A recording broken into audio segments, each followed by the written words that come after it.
Brundild, volume 2. Volume 2 du Light Novel Brundild. Bon, pour tout vous dire, je me rappelle absolument plus de ce qui s'était passé dans le volume 1. J'ai quelques petits flashbacks avec, je crois, un dragon et une fille qui était la fille du dragon, qui essaie de venger un peu son vrai père.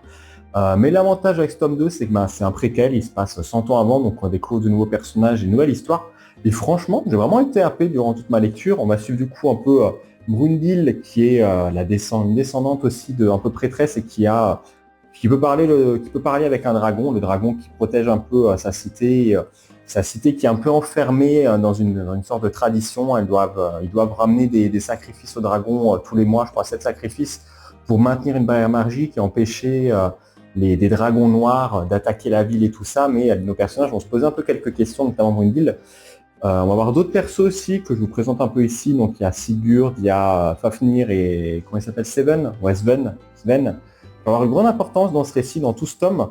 On va se rendre compte que finalement le dragon a peut-être un petit secret, que les sacrifices ont peut-être un autre lien que protéger la cité, que la cité, l'extérieur, c'est peut-être pas forcément si dangereux que ça. Donc pas trop en dévoiler, mais clairement je trouve l'intrigue assez intéressante. On va vraiment suivre l'épopée de Brundille et de Sigurd aussi encore un peu, enfin de tous les personnages que je vous ai présentés avant, qui vont avoir un grand lien un peu entre eux, sachant que Sigurd, je crois que on nous dit c'est un prince, ouais, débordant de noblesse, c'est un prince un peu, et Brundille pareil, elle a aussi un peu un sang noble.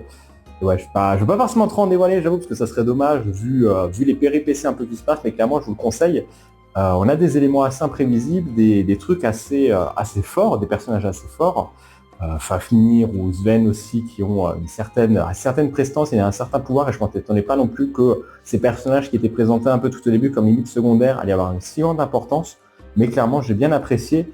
Et bon, peut-être certains trucs qui peuvent vite fait, quand on voit un peu le titre, La princesse au dragon, qui peuvent un peu faire penser à ce qui peut arriver sur la série, mais effectivement il y a quelques surprises, je vais pas vous dévoiler, mais une bonne surprise au début et pas mal d'action. Je crois que carrément on a le tome se compose peut-être vraiment en deux, trois parties. La première qui est un peu la découverte et tout ça, et le secret du dragon, on essaie de comprendre pourquoi, quel est son secret et tout ça.